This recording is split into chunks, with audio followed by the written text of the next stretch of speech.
why do you think people should look here more than US, UK, or anywhere else? Look, I think, number one, firstly, the country is a safe place to put your money. Now, a lot of people are talking about this Dubai bubble and it's going to burst and it's not going to last for ages. But as every single year's gone on, Dubai's become a stable market now, you know. A great example of that, I bought an apartment, you know, in Marina Gate in 2021. Yeah. Like, it's basically doubled in value since in like 3-4 years, which is insane. Now, what a great building that is, right? Eventually, that's going to be worth some money because everything seems to be flowing that way now. Down the coast. Yeah, because everything's too busy up that way. Yeah, they can't go further inland almost. Yeah, there's no pockets of land.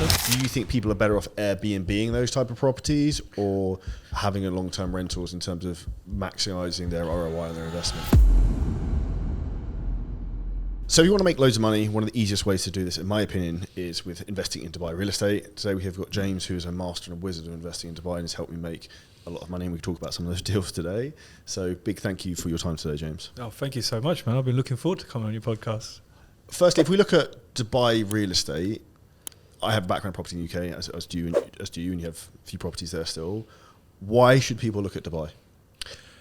I think the simple fact is that the UK is just not working anymore. You know, your traditional investor who was going into, say, a buy-to-let investment, doing a HMO, doing a flip, the old BRR technique that everybody's been using for ages, none of this is working anymore. And if these deals are working, you're getting screwed on the back end with your taxes.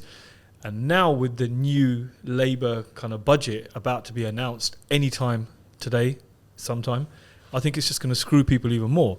So with the same kind of investment level, you can get yourself into Dubai, where you're getting yourself into a real estate deal where you're actually protected against tenants having any major rights. You know, tenants have got rights here, but not like rights back in the UK where they can just live for free.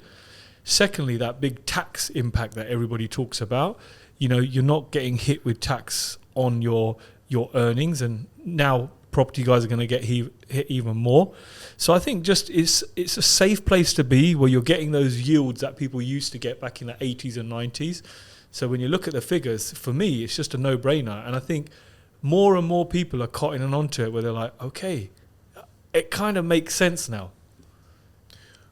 Would you also say one of the things to look at, in my opinion, which is what excites me the most, is the appreciation in the property here is so much faster in terms of how the market moves versus somewhere like the UK, like with more traditional markets? Absolutely, mate. Absolutely. Like, you know, if I look back now, just 2 years ago, I'll give you an example. We go to look at Tel Alagaf. Now, it's a really, really nice community. When those were released, I remember looking at something for 1.7 million. This was a 3-bedroom townhouse, 1.7 million. And at the time, I'm thinking, that's a little bit heavy. And now, when I went back there yesterday, 3.6 million on handover. And I'm thinking, Jesus Christ, you silly git. Like, you know, at the time, you just never thought it would rise so quickly. So I think, yeah, the appreciation curve here is huge. And this is another thing what I say to clients. I say, look, if you buy something off plan and you're waiting 3 years for it to be built, their kind of response is, oh, James, but I'm laying out for it every single month. I'm paying for it. But I say, but don't forget, you've got the appreciation curve that you're riding as well. So it's a very lazy investment. Appreciation here, man, it can change monthly. I've seen stuff advertised for 2 million. The next month is 2.2, 2.3, 2.4. But yeah, appreciation here is huge. What most people, in my opinion, don't understand with the appreciation of the off-plan properties is that you're appreciating off money you haven't paid. So like, say if a property is 1 million dirham, I'll give a great example. The first property I bought from you in Town Square last year, out of the two, yeah, I think I paid 1 million dirhams for, and I bought on a whim because you just pitched me on it. I was like, fuck it, I'll just buy it on a debit card. You hadn't even been there. No, I hadn't been there. And I was like, it looks right for the numbers, so let's just do it. Yeah. I'm an easy sell. And then that is now worth, what, 1.5, 1.6 yeah, maybe? The latest launch that just came in, the cheapest unit in that launch was 1.44. So, and everything is going upwards, and it's upwards of 1.5 by the next launch. So you think, you know, that's crazy numbers. So I'd made 50% appreciation when I'd actually barely put anything down on the thing. Yeah. And obviously you have to pay it off as you go, but the reality is that most people don't understand of like how you can leverage against that when the market's really strong, that you're just making money from putting down like deposits on these things, which is just going to keep appreciating. By the time you actually have the apartment or the house, be worth way, way, way more. And like a great example of that, I bought an apartment, in Marina Gate in 2021. Yeah. Like it's basically doubled in value since in like 3-4 years, which is insane. Oh, what a great building that is, right? Yeah. In terms of the longer term future of Dubai from real estate, why do you think people should look here more than US, UK or anywhere else? Look, I think, number one, firstly, the country is a safe place to put your money. Now, a lot of people are talking about this Dubai bubble and it's going to burst and it's not going to last for ages. Now, if I look at it over the last 3 years, maybe 5 years ago, that UBS global index bubble was a little bit shaky. But as every single year's gone on, Dubai's become a stable market now, It's not so much transient where people think it's going to burst. And I also feel the way Dubai is going with innovation and the way they're going with future development in this country, everywhere else is miles and miles behind, So I think the vision that the Sheikh has for the place, where he wants to take the place, it's just cutting edge. And I think a lot of the places like the UK, the US, first of all, they're so messed up with worrying about what's going on in their political system. They can't even get that shit straight. So that's going to take them years to put straight anyway. And then when there is some kind of hope or light at the end of the tunnel that the economy is getting better, it's time to change the government again, so it goes backwards again. So I think these guys don't have that problem here. It's one person making decisions, and if he says, I want to extend the road, or look at their budget, the hugest budget they've ever had, what is it, 308 billion they're putting in, or dirhams they're putting in to the new budget that was announced. I did a post on it the other day, and I'm thinking, back in the UK, people are screwing about like, we're going to increase this tax, we're going to bring higher rate taxpayers in. These guys have got the basics right, they've got the fundamentals right, their foundations are strong, and I can only see it going one way, and it's going upwards. I can't see anything slowing the momentum, and what I would even say is the word that comes to mind is integration, because the amount of Westerners who are coming here now who are integrated and the amount of people who are basically fleeing the UK to come to Dubai with families means that people are settling here long term, which means that there's going to always be a high demand for real estate here. And the people that are born here then have kids, and that's where it's going to keep growing and growing. Yeah. And they've also said that they want to try and double the population. So like you have to look at the numbers of what drives economies generally is actually like population growth mainly. Mm-hmm. So it's impossible that if they double the population, property prices don't aggressively increase because of demand. Yeah. I think you hit the nail on the head. People are coming here and they're staying here. Whereas before, they used to say, okay, you know what? I'll give it a go for a couple of years and I'll go back. Now I'm getting calls or people booking Zoom calls with me saying, James, I've sold my house in the UK. I've sold my car. Me and my family are coming to Dubai in a month's time. And we need to buy a house, and that's it. There is no second chance. There's no plan B. They've got plan A, and they're coming out here, buying, and they're living here.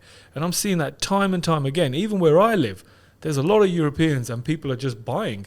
And whereas Dubai used to be pretty transient, look, I could take my sister, for example. She's been here 6 years, and she said to me, I'm only going out there for 2 years to earn some money, and I'm coming back. 6 years, 3 kids later, she's still here, and this is firmly home. And I think that is happening time and time and time again, that you can't call this place a transient place anymore. This is the place where everybody wants to be, Forget the American dream, forget Great Britain. Let's get our arse over, come to Dubai, Habibi. That is really the one. I haven't heard it called Great Britain for a while. That's another subject. Why do you think real estate is the best investment class? Look, for me, I've been doing it for a long time, even in the UK, and look, everybody talks about crypto, digital currency, all of that being great. Now, I'm not going to diss it because it is great, because a lot of my clients do it. But for me, when I look at real estate, I think, look at some of the wealthiest people in the world. They've all invested in real estate, right? Time and time again. I look at people like, say, Grant Cardone, massive in real estate. You look at other people that have done very, very well. There seems to be some kind of element towards real estate. What I like about real estate is it's a physical asset. I can see it. I can touch it. I can feel it. If it goes down in value, I know it's there. I can go and give it a hug. And what I've been able to do with real estate over the years is every time it's just increased, I've taken the equity out and I've grown my portfolio even bigger. And every 7 to 10 years, I know in, say, example in London, it used to double. But that hasn't happened anymore. But I can see that happening here. forget 7 to 10 years. I'm seeing stuff double every 2 to 3 years. So I think you can apply the same business model here. So you buy for 2 million, it goes to 4 million. Even if you've got a 1.5 million mortgage on it, you release the equity and you just get your money making babies for you. You keep buying houses, keep buying them, stacking them. And, there's always going to be a demand for people to live. As long as we've got people coming here and the way the property prices are going, it just makes the rental market huge, which is good for you as a landlord, as a property owner. So for me, it's always been the safest class. I've always loved it.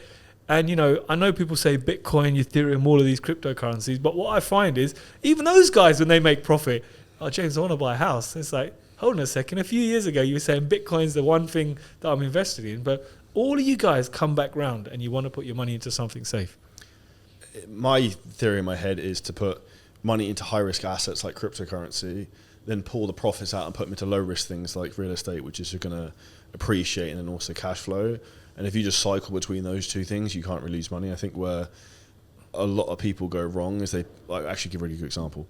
One of my clients in Seven Figure Scaling System messaged me this morning, like, what should I invest in? I replied, like, what do you mean? It's like, what meme coins do you think you're going to pump? I was like, firstly, that's just gambling. So like, I don't fucking do that. And I was like, if you want like as safe as you can in crypto, buy Solana and AVAX, they'll go up.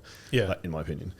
And I think that just shows culturally where a lot of people maybe think with the get rich quick scheme with like meme coins, all this type of shit. Like, yes, it does work for some people, but for someone to win, someone has to lose. Sure. It's like a transactional relationship, right? So you have to understand there's a lot of people who are losing money doing that. There are a few people winning.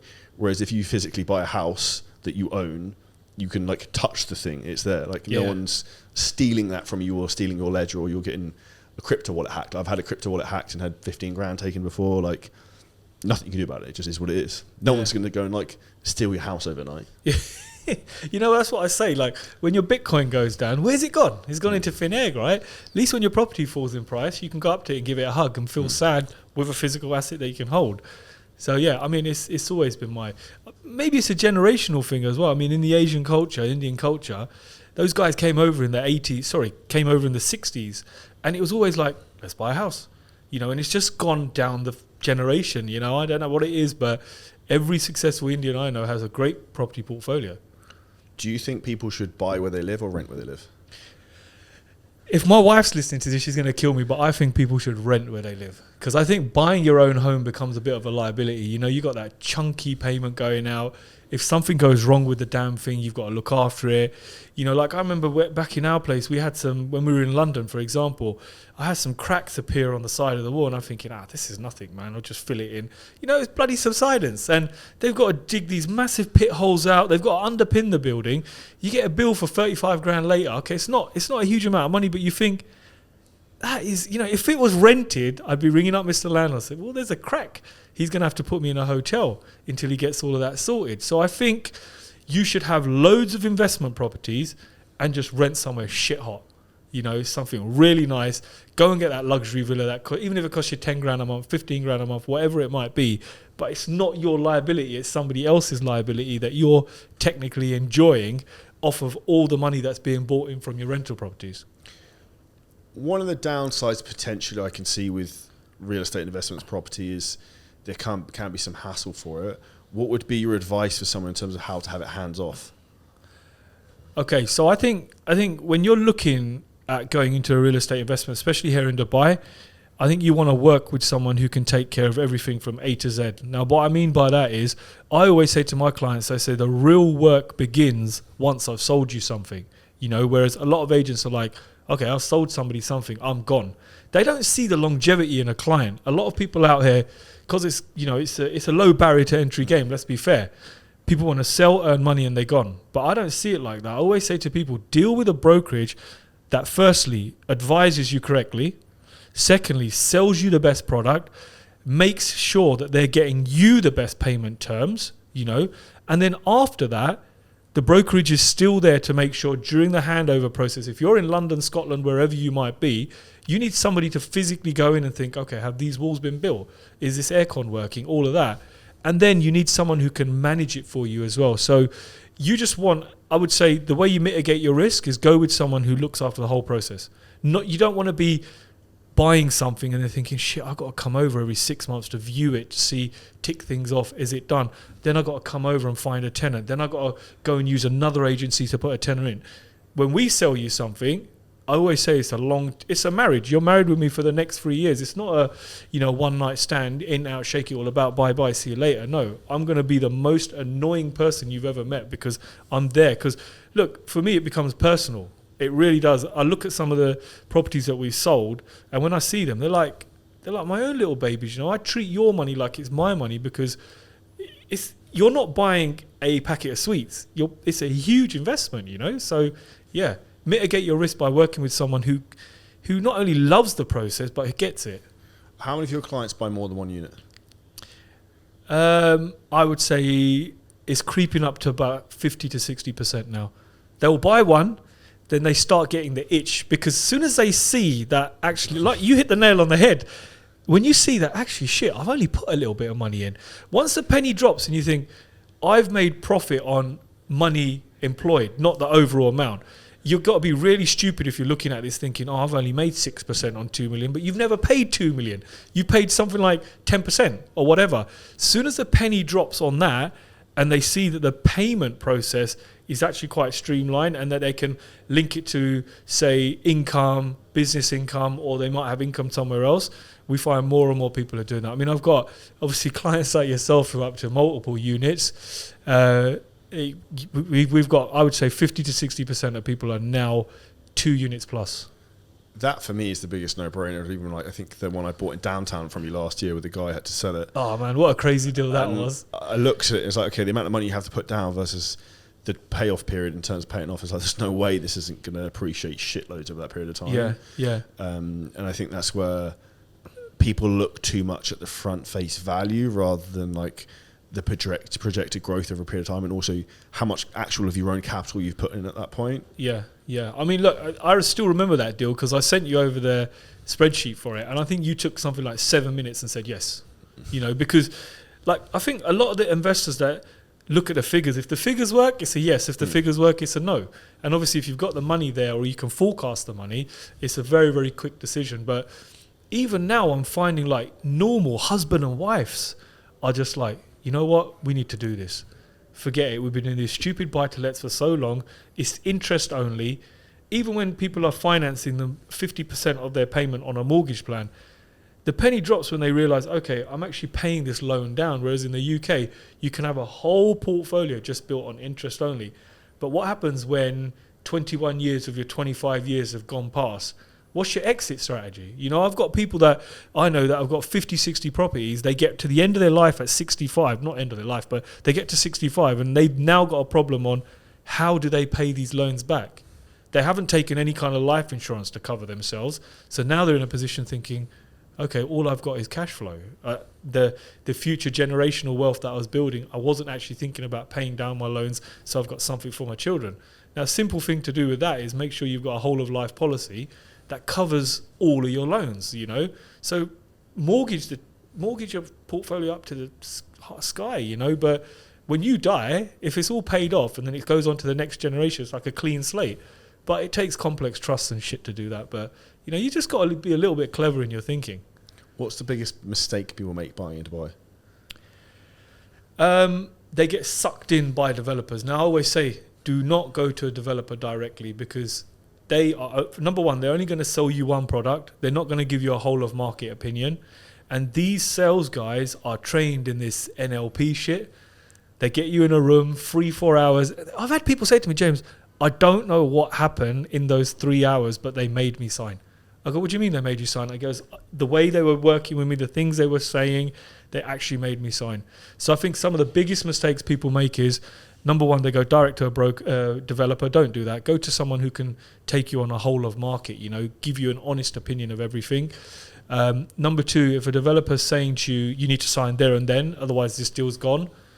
There's some element of truth in it, but you've always got 48 hours, 72 hours to go away because they can hold a unit for you.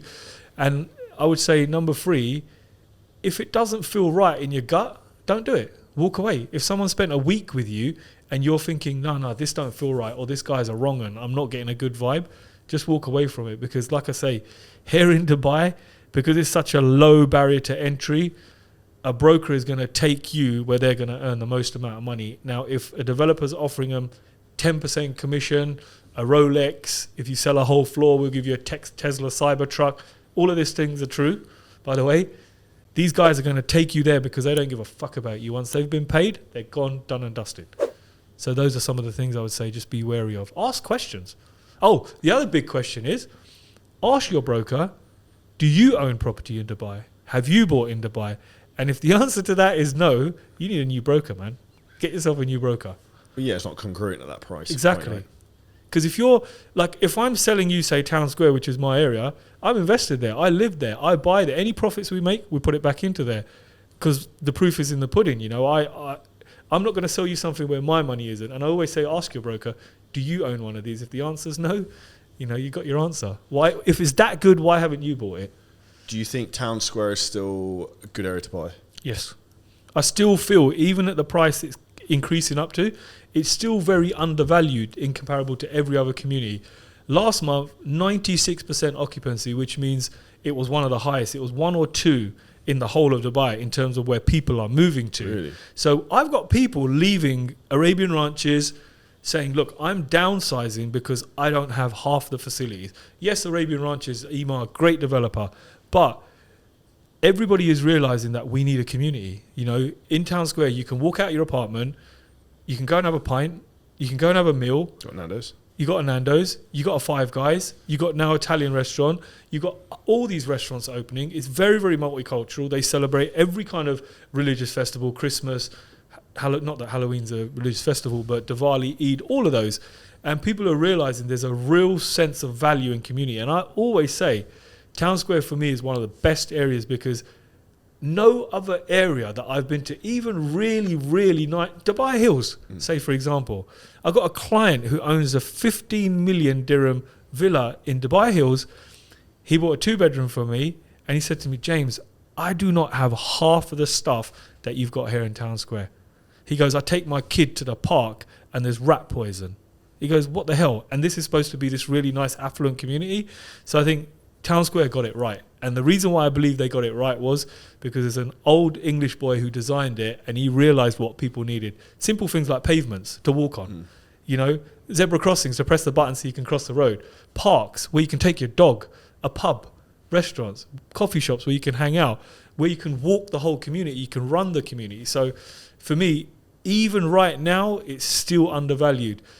Give it 8 or 9 months. I think they're trying to bring it in line with an average of where Dubai is. We're at about 1,300 dirhams a square foot. They're trying to take it up to the 19 to 2,000. So you imagine if you buy now and they take it up to that, mate, you're sitting on a product that's going to be worth money all day long. What do you think? Is there any other areas that are going to be fast and up and coming? Yeah, absolutely. I think so. Where we are positioned in Town Square, we're in this new patch of area now where the new airport is. So all of this area, I've been banging. That's going to be like the biggest airport in the world, isn't it? It is, yeah. It's phenomenal, man. Like 5 runways. That's mental. Yeah, side by side, 5 runways. Now what's happening is all of this area was untouched. And I was saying to everybody, actually, when you bought yours at 1 million or a tad over 1 million, I was saying to everybody, you are not going to find a place that's 1,000 square foot for 1 million dirhams. To be fair, when I looked at it, I was just like, this is so fucking cheap. This is the biggest no-brainer I've ever seen. Yeah. Because now you're at that's studio money now in some that's places. why that was literally an impulse of like, I wasn't looking for it. And I was like, yeah, fuck it, I'll take it. Yeah. And I still say that like that area, that whole patch of area, before the official announcement was made on the airport, people are a little bit snobby. They just go, oh, you live in Town Square? It's a little bit far, isn't it? You can't really get into anywhere. It's a little bit out the way. Now, since the airport's been announced, Emar's bought a load of land around there. Dabak's bought a load around. Shoba's got land. So all of these guys are now introducing their master communities. And I say to people, if you've bought in Town Square, you've bought in a community that's already ready. So imagine when all of those thousands and thousands of people come to build engineers, consultants, are they really going to want to live in an area that's under construction, or they want to go to a community where they can relax at the end of the day after work? And that's one of the reasons why Town Square's now got a hotel coming, because they've realised people come to the area to stay for a period of time, which means the Airbnb market's going to kick off as well. So I feel all of that area around there is where you really want to be looking. I don't get me wrong. I like the Marina. I like the Palm. But all of these areas are Palm, high net worth individual if you want a signature piece and you want to sit on it. If you want to make money in the Palm, buy an old villa, renovate it, flip it and make some money. But then you need some serious money to get into that. So you really want to be looking at up and coming areas that are going to blow up. And, we've seen it already. But say Damac Hills too. People used to say it was shit. It's pretty crap when I went round there. But 800,000 dirhams for a 3-bedroom villa, which is now selling off plan for 1.8 or 2 million. They just announced the new ones. Do you remember that time when I sent you that big standalone 5-bed? What was it like, 1.8 million or 2 million? Those have doubled already. So you think all of these areas that people were quite snobby about, they're the areas you want to be watching for. I think that's also whereas people should look outside of the box where everyone else is. I think people look at the here and now rather than what's happening in 2-3 years' time. Yeah. You mentioned there in terms of actually like town squares is a good question to ask. Do you think people are better off Airbnb-ing those type of properties or having a long-term rentals in terms of maximising their ROI on their investment? See, I think I would say Airbnb it if you want to enjoy it a couple of times a year yourself. Now, if you're going to use it for more than 2 months of the year, if you're coming over with your family, then I would go down the Airbnb market. Now, once that as soon as they announced that hotel, I thought wherever a hotel goes, Airbnb works because people don't want to be paying hotel rates. And plus, if you're in a place for any long period of time, an Airbnb just works nicely. So I do feel there's going to be a strong Airbnb market there, but I feel you need to decide if you want to enjoy it yourself, then you need to go Airbnb. If you want to be a lazy investor, stick it on a long-term let because you're going to make some seriously good rent anyway. And what we found is every time we get a rental property come up for rent or something that's ready-made being sold in the secondary market, there's a queue of people lining up. What you find with Town Square is when somebody moves in, they very rarely move out. They've been there. I speak to people that have been there 11 years since the beginning. And people are just like, no, I ain't going nowhere because everything's on your doorstep. Do you think that's because it feels like a European community? Yes, I feel there's a strong element to that because it does. You see people in the morning like walking out and going for a run or going for a coffee. And on the weekends, you see people sitting in the park. And these are certain things that I used to see in the UK when I was growing up. People sitting in the park, for example, with a blanket having a picnic. Where else have you seen? Can you see that in the marina anywhere? No. Yeah, it just doesn't happen, right? And I say to people, look, I've been in Dubai for 3 years now. I've been to Dubai Mall 3 times. I've been to the marina maybe a handful of times, most of the time to come and see you. But you can enjoy all of these things. But at the end of the day, if you've got kids, you want to go somewhere where it's quiet, peaceful, and your kids can open the front door. They can get lost and go and keep themselves busy and they're not bothering you to keep taking them out. Let's go here, Mum, let's go here. And it's what I say to clients. I say, it's all good having a nice, shiny building, but if your kids come out and they're on the main road and they can't do fuck all, well, what's the point? Oh, yeah, guy goes to me, James, it's got a swimming pool on the balcony. I said, it's not a swimming pool on the balcony. It's a fucking hot tub. You can put your arms out like that. It's a bath. Oh, is that going to keep 3 of your kids entertained? No, it's not. Town Square will because there's skate parks, wave machines, kids hang out there. There's so much to do. Is there anywhere else in the UAE people should look at investments? Yes. I really like what's going on in RAK at the moment. Now, I just find RAK to be a lot more peaceful. It's cool, like the mountains. Yeah, it feels nice. That feels more European almost in itself. Yeah, it's really, and the temperature seems to be like 5 degrees cooler down there. So every couple of weeks, say twice a month, I'll take a couple of days out and just go there just to relax, check into a hotel, sit by the pool, do a load of work, and then I've been watching this Marjan Island coming up, and it really does look fantastic, man. I'm looking at this place thinking, coastal property has always done really, really well. If you look through Dubai, anything that's waterfront or water facing always keeps a strong value, and you look at RAK at the moment, and almost all of it's waterfront because it's little pockets of islands. And I didn't want to start pushing this to clients too soon until I'd got down there and done some research. Now, the great thing for me is one of my clients who recently bought in Town Square works in RAK for one of the governments that she works in the government down there. So she gets to hear firsthand of what's going on. And she's been feeding me a lot of information. I've been thinking, okay, this is really an area that you want to be looking at. So I do really, really like what's going on in RAK at the moment. And then I also feel like places like the other Emirates are up and coming as well. That, you know, people are. What's the other one that? Fujairah, Al Quoin, Not Fujairah. What's the one that's 45 minutes away? Sharjah. No, Ajman. Yeah. Ajman. I'm looking at Ajman now and I'm thinking, okay, if you're somebody who is looking for a banging villa for 2 million dirhams that looks the part and you think, damn, this looks good, man. Okay, it's not Dubai, quite. But if you want a banging house, which is only going to go up, 2 million dirhams, you get... How far is it from Ajman to downtown Dubai, do you reckon? They say it's 45 minutes. Bro, it's taking me 45 minutes to go from the marina to downtown sometimes. Yeah, they say it's just a clear road. So those kind of areas, I look at those and I think, God, these are looking all right. And Arabian Hills was another one. They've just introduced a load of building plots. They're 150 dirhams a square foot, man. And you think, that is piss cheap, man. You could buy something 15,000 square foot, build something really nice. Eventually, that's going to be worth some money because everything seems to be flowing that way now. Down the coast. Yeah, because everything's too busy up that way. Yeah, they can't go further inland almost. Yeah, there's no pockets of land. And I always say to my guys, I go, look, when everybody's turning left, you need to turn right, man. You can't follow the herd. You got to be that lone sheep that goes and finds its own path. What sort of money are they looking at for the Ras Al Khaimah stuff? It's not that expensive, man. You know, I saw some entry level stuff there for 1.6 million, 1.7 million. You know, there was a Nikki Beach thing that came up. I sent that to our friend Nick because I know that's his kind of appetite. But there's some really nice bits coming up down there, and I just feel now is probably a right time to get in. And once that area is all nicely developed and built, I do feel that it could be the next Ibiza of the UAE. How, for anyone listening, do the payment plans work on property? If you look at something like at Ras Al Khaimah or Town Square, because that's probably one of the things that people won't understand necessarily unless you bought in Dubai before, because if you come from the UK, you don't necessarily have that available so much. Yeah, really good question, man. So look, everybody in the UK is used to paying 20% deposit and getting the rest on a mortgage. Here it doesn't really work like that. So your payment plans are generally structured with a percentage.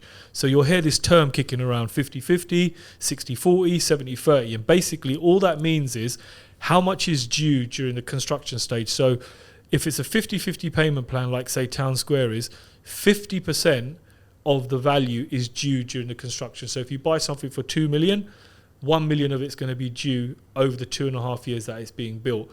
Now, you don't have to pay all of that up front. It is increments on a payment plan. So what I say to my clients is every 6 months a payment's due, get into the habit every single month of putting money aside so that you know when your payment's due, you've got the money there. Now, the beauty of these payment plans is when they hand you over the keys, you get a completion certificate. Now, that completion certificate allows you to line up a mortgage. So even if you are buying something on a 50-50 payment plan, you can get it in your head that you only really need to pay half of it because you could line up a mortgage for handover day that the mortgage company would take over. Now, the thing here in Dubai, like anywhere, a mortgage company is not going to lend you any money until the physical asset is ready or the bank can get round and view it. So payment plans, if you're clever, you could really make a lot of money out of this because you could utilize that payment plan and then right at the end, you mortgage the last portion and your initial outlay has been a lot smaller and your capital, your pot in the beginning could go across several apartments, you know.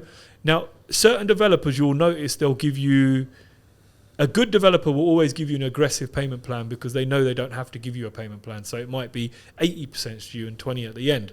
A shit developer might say, okay, you can pay us 20% during construction and we'll give you 80% right at the end with a 3-year post handover payment plan. For me, that's alarm bells ringing that they can't sell their stock. Again, if any developer's offering you a discount where they say, okay, it's 2 million on the payment plan, but if you pay it all up front, we'll give you a 40% discount. For me, that's another alarm bell because if you went on if you bought a product for 2 million and you went on a payment plan, matey next door to you bought it 40% cheaper, where the fuck does that leave you when you want to sell it? So you really have to be a little bit careful. But general thing is that if you're buying something off plan, you got to make sure you got the money for it. If you're buying secondary, you can get a mortgage. To give an example, what would be the type of payment plan you'd have on, like, say, a 2-bed in Town Square? You'd be looking at around, say the cheapest one you get is about 1.4 million. Your initial outlay on it will be somewhere within 60 days, you've got to make sure you've got about 50 odd grand, because you're going to have to pay the first 10% and the DOD payment. And then very quickly after that, your next 10% is going to be due. So whatever deal you look at, just make sure within 60 days, you've got 24% of it stacked aside. Then after that, it falls 6 months, 6 months, 6 months, 6 months. And then the last payment isn't due for quite a long period of time. So they've got a really, really nice payment plan. And Town Square's got to be one of the only developers I know that if you're struggling in your big first payment, like, you know, you need a little bit of time. If you're an international buyer, these guys get it. If you said to them, look, I can't book with 10%, I need 30 days to shift my money around, these guys are very, very accommodating. And I think that's why they're so popular as well. They will shift a few things around to make sure the client's happy. One of the things I'd give some advice from a practical side of things for anyone who's listening to this, who's got a business that's cash flowing, is that why this works phenomenally well is, say you could put, if say you've got money stacked aside, you put 50k down now. If you know you've got to pay another 25, say in 6 months' time, you know you've got 6 months to easily save that 25k up and then pay it again. Yeah. And I'll give an example. When I bought the place over Marina Gate, I can't remember how much I paid. I think maybe I paid like 180k up front, and then I paid 45,000 every 6 months. And I just knew every 6 months I had to save the money to then pay the 45k. So it's like, you just use your business because you know it's going to produce like spin-off cash, provided you run it correctly, that you can then pay off the next payments. And that's where you just have to think ahead and look how your business is working, growing, and then you're going to get that appreciation from getting into the market now. Do you think that made you a little bit more disciplined as well? Yeah, because you also, like, you know you've got payments coming up. So you're like, okay, cool, I have to be structured because I've got 45k, but I've got to pay here, I've got 45k, I've got to pay here. And then I think it also... Actually, I'd say the best thing I'd say from this is I now own that apartment outright, and so I don't even fucking remember paying for it almost. Yeah. Do you know what I mean? So it's like... that's which great is wild. feeling. And then it's appreciated loads. I've had like, I don't know, 80, 90 grand worth of rent maybe since I've been there. Yeah. Like, and it's a great location, man. I love that location. Yeah, and it's like next month I get... they pay every 6 months 15 grand in my bank account for this... Like, bonus money. Yeah, it's like just walking around money, right? So it's like... That's really the goal, is to then build your business so then you have assets that give you passive income, so then you don't have to work in. Like I said to you before, like my goal is to have like 10 units and make like 25, 30k a month of rental income, and I can do whatever the fuck I want. Like that for me is what freedom should be, and that's how real estate, in my opinion, is the safest houses approach to get to that point. Yeah. And you've helped me a huge amount to be able to get to that position in terms of like the 3 units I bought with you so far. Yeah, and do you know what? I think you hit the nail on the head. Like, if you've got a good business, and this is why I think like people from the 7-figure scaling system, these guys look at especially the clued on ones, the sensible ones. Yeah, I'm saying the sensible ones. I'm saying the ones that, you know, they look at it and they think, okay, when I go through a payment plan with one of your guys and they see 23 grand 6 months, 23 grand 6 months, they look at it and they think, oh, fucking well, I'm doing that weekly. Or, well, I know I can do that, you know. Ironically enough, I had one of your girls who just looked at the payment plan and said, can I pay it all off now? And I thought, damn, girl, you got that kind of money sitting. I can probably guess who that is. Yeah. You know, and there's certain people in the group that get it, where they think, okay, I have a shelf life. You know, I know at some point that I'm going to have to stop doing what I'm doing. And I think your guys realize that they take their profits and put them into real estate. And we have got guys from your group looking at maybe a second apartment, or, you know, they think, okay, I might get another one later on. But you're right. When they know it's cash flowing and their business is doing well and they're putting it towards something that's going to benefit them, it doesn't really hurt as much. And my advice from anyone is that, like, once you've done it and you've got one and you just suddenly end up with like chunks of money landing in your bank account, you're like, this is the fucking easiest thing in the world. Yeah. And that's where, like, you gave the analogy of like money makes you babies. It's like the game is to make money, put it into something that then is just going to keep paying you for the rest of your life. Yeah. I think that's where a lot of younger people get it twisted in spending money on stupid cars, watches, and flying business class when they shouldn't be. It's like, if you save that money, invest it into stuff for 5 to 7 years, you can then fucking have anything you want. Yeah. You know, the amount of times I look at my portfolio and I think, that property saved my ass, this property saved my ass. You know, if I sell that right now, I don't have to work for the rest of my days. But at the time, I remember thinking, all my mates are buying nice cars. I want a nice car. I want a nice watch. I want this. But you look back at them now, they're still in that nice car. They've still got that same nice watch. And they haven't been able to get the real estate deals that pay you time and time again. So I think once you buy it once, there's so many things you can do with a property once it's there. Is there any finishing advice you'd have to anyone who's apprehensive in terms of investing in property in Dubai? I think, there's a good reason why people are nervous, because, you hear all these horror stories. What I would say to anybody who's looking to do something is, first of all, obviously, give me a shout. I'd be happy to sit down and go through things with you. But you gotta look at it in a way and think, okay, I'm buying this now, but you're going to enjoy it years down the line. It's delayed gratification. I'm looking at some of my places that I bought 17 years ago. Say, for example, I bought something for 300 grand. It just got valued at 1.3 mil. And I'm thinking, 17 years ago, I never thought that was going to happen. But I'm so glad I just stuck at it. So I would say, you got to look at property as delayed gratification. That it is just going to keep getting better as years go on. Your mortgage gets smaller, it goes up in value. And if you are considering buying something, just sit down and look at the math. Especially people from your group, it's very if you're one of those guys on Charlie's program who does really well, or you're starting to do really well, it's very easy for you to afford one of these payment plans when you look at it. 100%. Yeah, that's some great advice. Where's the best place for people to find out more about you, James? Instagram. What's your Instagram handle? It's James H Sahota. Cool. We'll drop that in the show notes below. If you have any specific questions in investing in Dubai, drop James a message directly. I'm sure he would love to help. Or drop any questions below the video. If you took value from this, make sure you subscribe to the podcast. And see you next episode very soon.